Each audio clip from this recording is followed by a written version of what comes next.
Hello fanatics, welcome to True Crime Storytime with me, Cindy.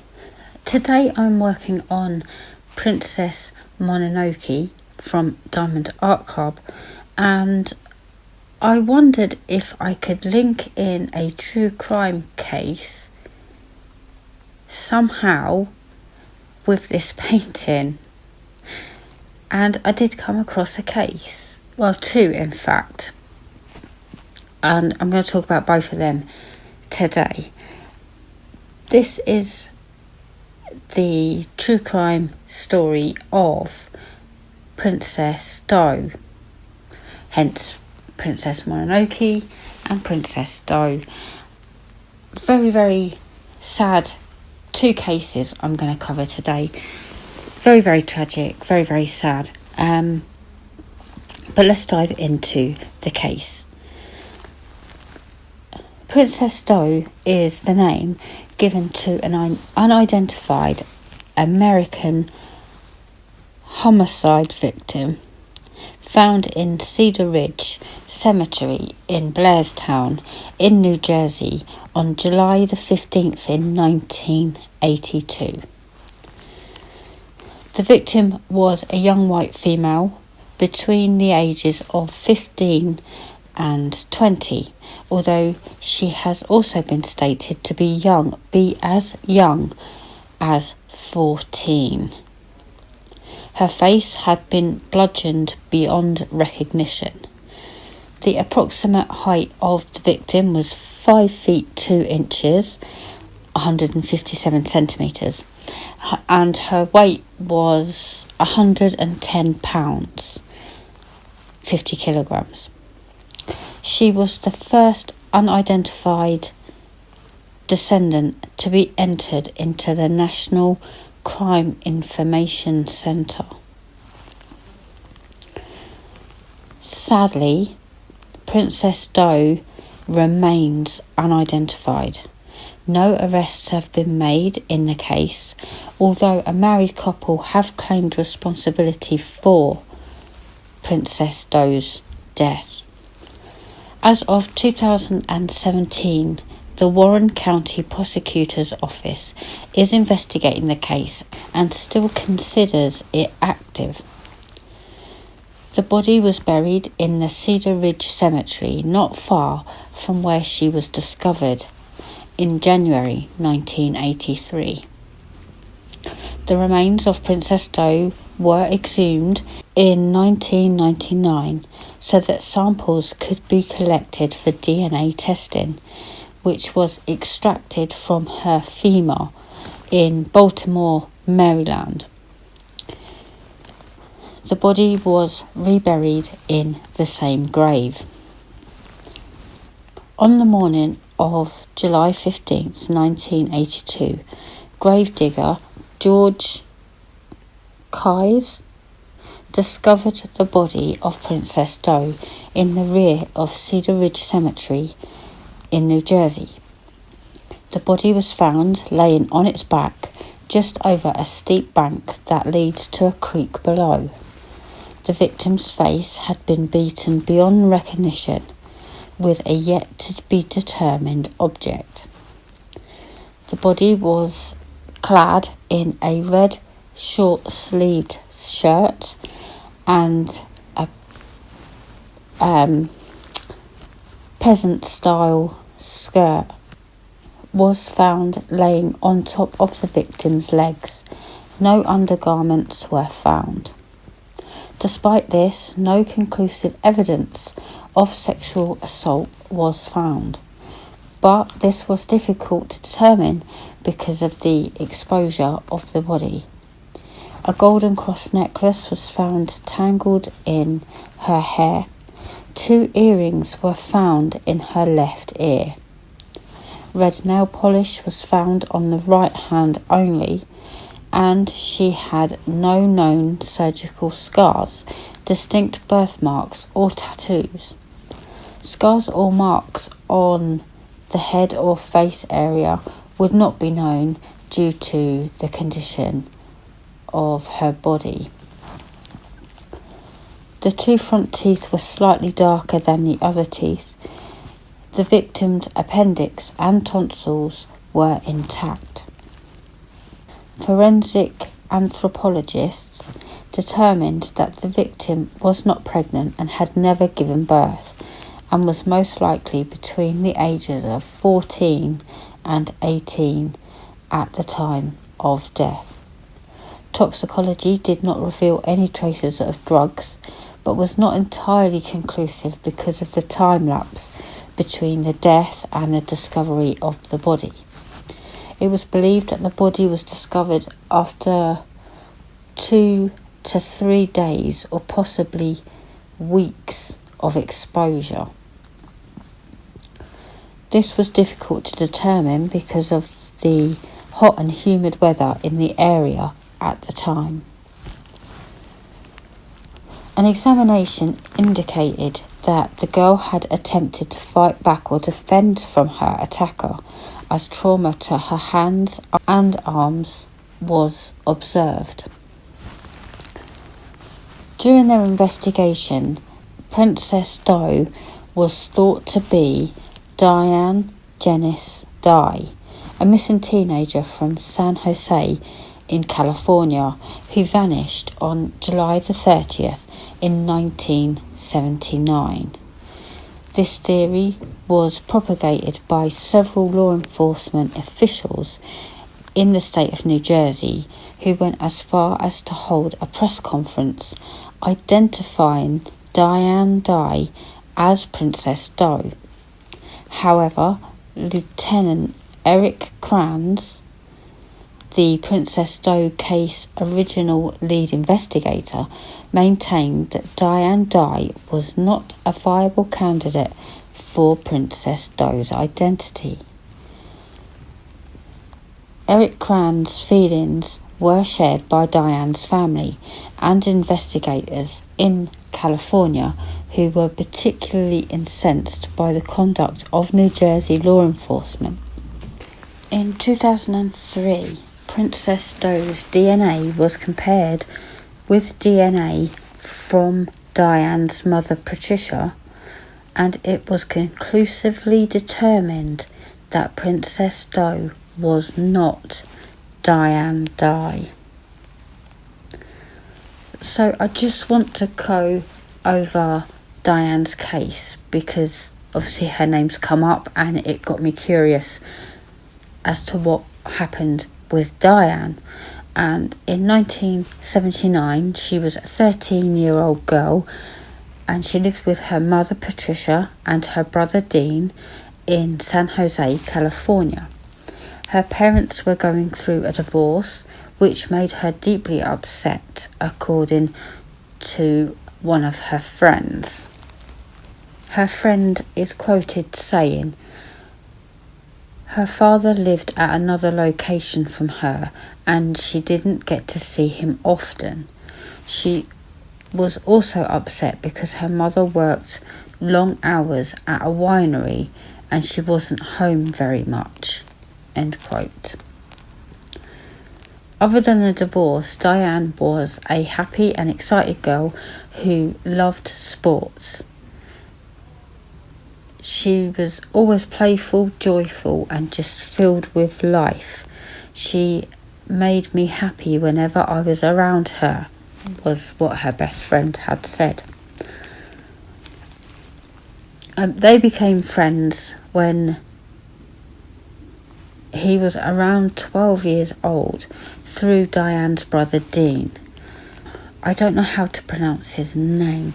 I'm going to call him Christy because I can't pronounce his first name. Okay, so Diane and Christy became friends when he was around 12 years old through Diane's brother Dean.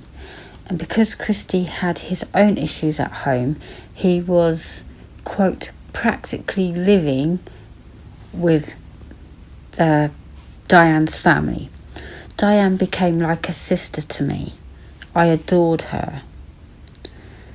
He said that during this difficult time, Diane became, quote, quite rebellious and suggested that the divorce took a toll on Diane's lively spirit.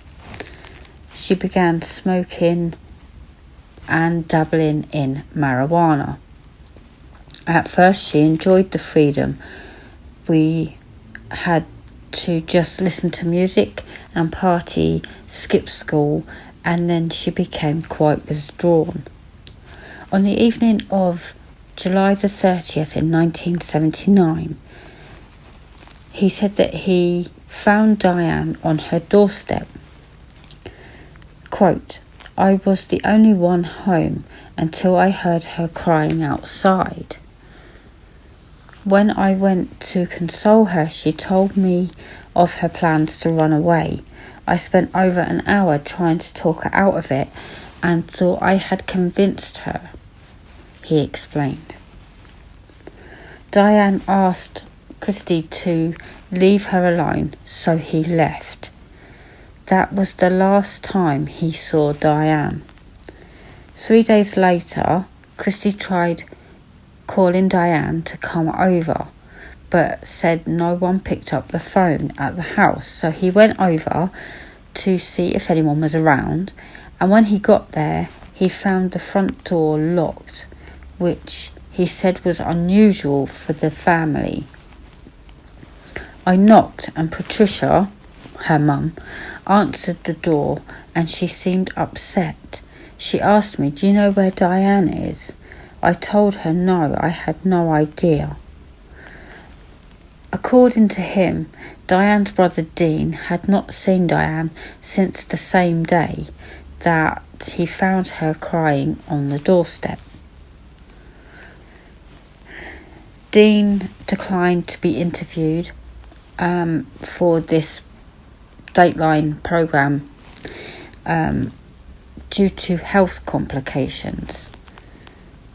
Christy described Dean as having been, quote, "devastated" by his sister's disappearance. The San Jose Police Department confirms that Diane's case is a missing persons case and they are investigating. However, they are not approaching it as a homicide. They did not comment further on the case. Christy said he is in contact with Diane's brother Dean, as well as Diane's father Bill, and Diane's mother Patricia passed away several years ago. He says, the friend says, he is leading efforts to find Diane and runs a Facebook group to continue his mission. Diane will have been missing for 39 years on July the 30th in 2018. So it'll be 42 years this year. That's really sad. There have been a few alleged sightings of Diane over the years across the country, from California to New Jersey, none of which have been confirmed as being Diane.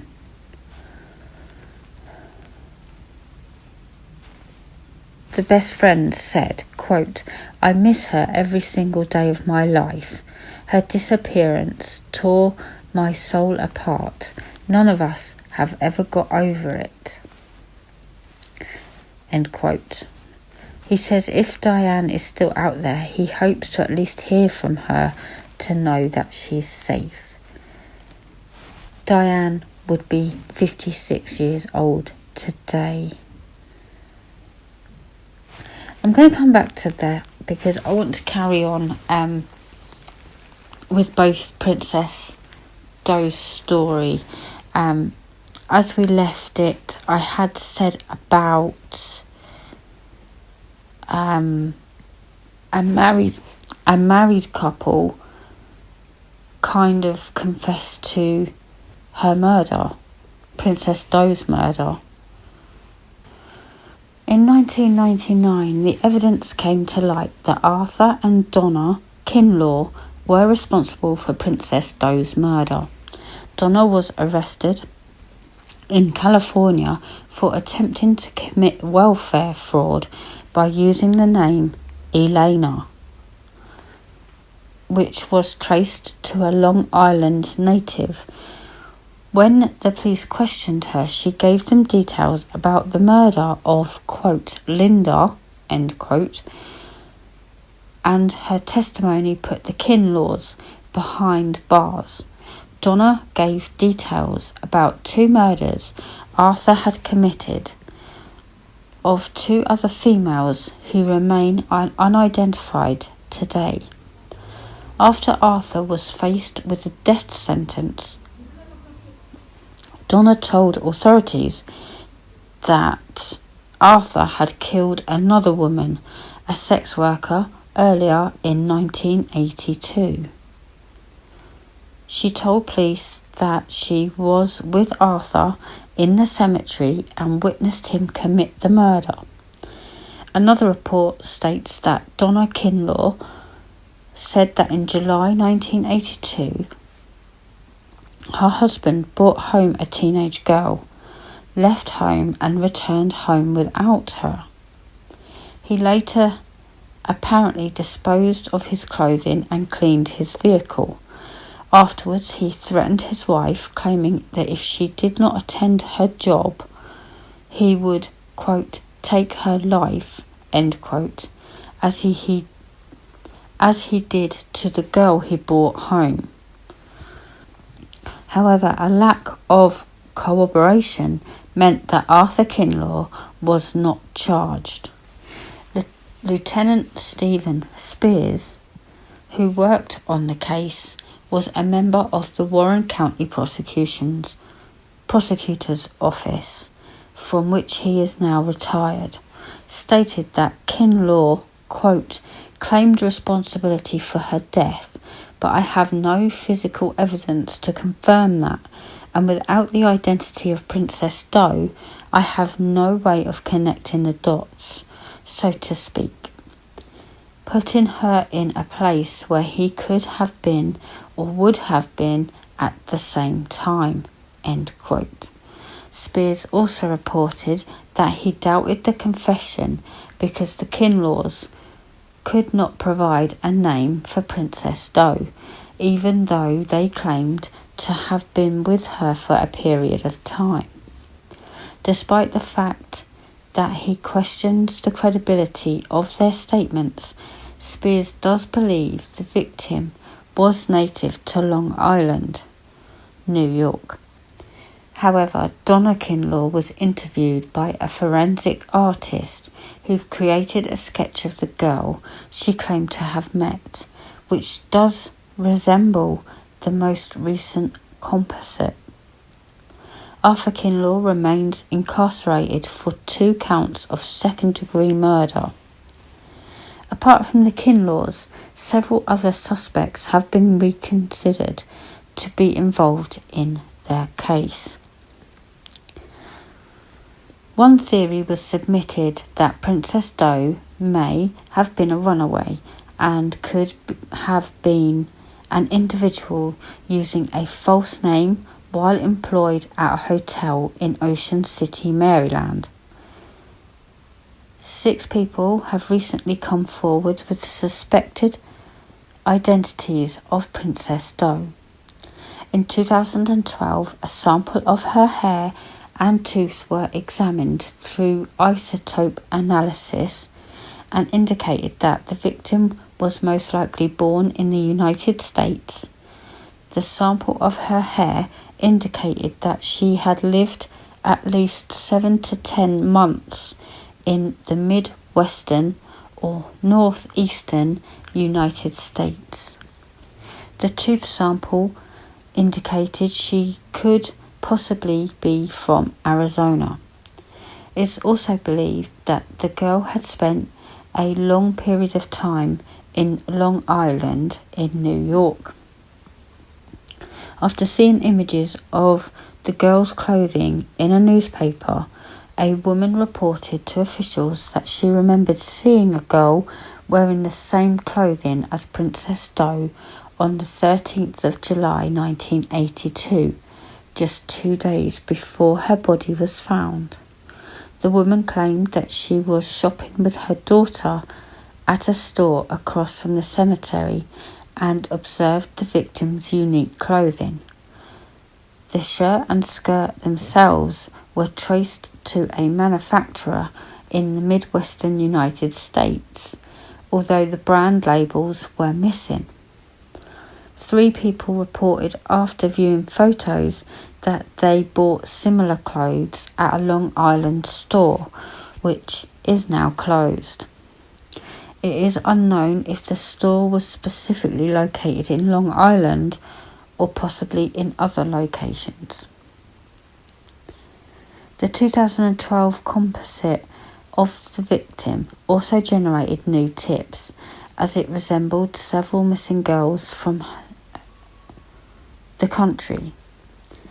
Her body was re-exhumed in November 2020 using a grant, and she is currently undergoing DNA extraction for genetic genealogy. After extensive print media coverage in 1982, Lieutenant Eric Kranz, the original lead investigator from the Blairstown Police Department, was contacted by HBO regarding the Princess Doe case and asked if the channel could chronicle the case in an upcoming documentary entitled Missing. Kranz agreed, and the segment was filmed over the course of several weeks. Kranz was shown following leads as they came in.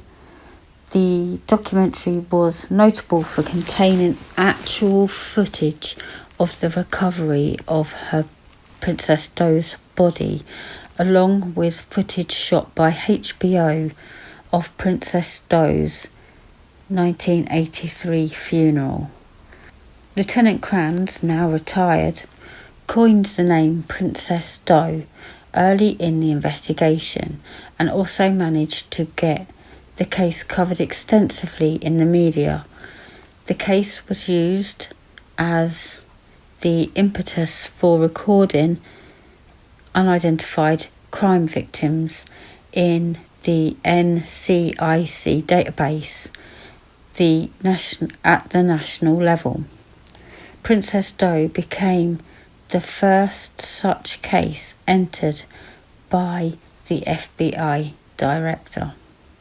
It's so very tragic, and the fact that no one's come forward. They suspect that she was a very young teenager, and the extensive media coverage, and no one kind of thought, oh, it's just really sad. No one's ever come forward and realised that it was her. And we're going back to 1982, so almost 40 years now, or 40 years this year. Very, very sad. But going back to Diane as well, it strikes me as very, very odd. Just, I went onto an article, gleaned it, and I decided to insert it here without kind of proofreading it, if you like. I just got bad vibes about the best friend, I have to say. I'm going to have to look into that and see what videos are out there on this, because it's not a homicide, it's a missing persons. And again, she went missing in 1979, and we know, I'm not knocking the police force I'm in the UK, okay, but I'm not knocking the police force or law enforcement as a rule. I think they're good at their jobs, but we do get some lazy ones, and if it landed on a lazy one's desk, oh, it's a missing person, oh, she's sulking because her parents are going through a divorce, she'll soon turn up. It's been, she'll be 56 now. She was 13 at the time. She went missing in 1979. 43 years. That's a long time. There were some sort of speculation about her being spotted, but I think the friend spotted her, which again is suspicious, in my opinion. So there you go, guys. Very, very sad case. Two very sad cases with no real endings for you. And I know some of you don't like that. Some of you don't like that I don't tie it up in a nice bow for you. Thank you so much for joining me in today's episode. And I shall see you in a true crime story time very, very soon. As always, leave your thoughts down below. Do you agree with me that Diane's friend is a bit suspicious? Yeah, poor Princess Di, unknown, unclaimed, found murdered. And did Arthur and Donna do it? They certainly seem to know a lot of details, and when she was describing Princess Di, she kind of got it, hit the nail on the head, so to speak. They're looking likely candidates. But as always, leave your thoughts down below, and I shall see you in a true crime story time soon. Stay safe out there.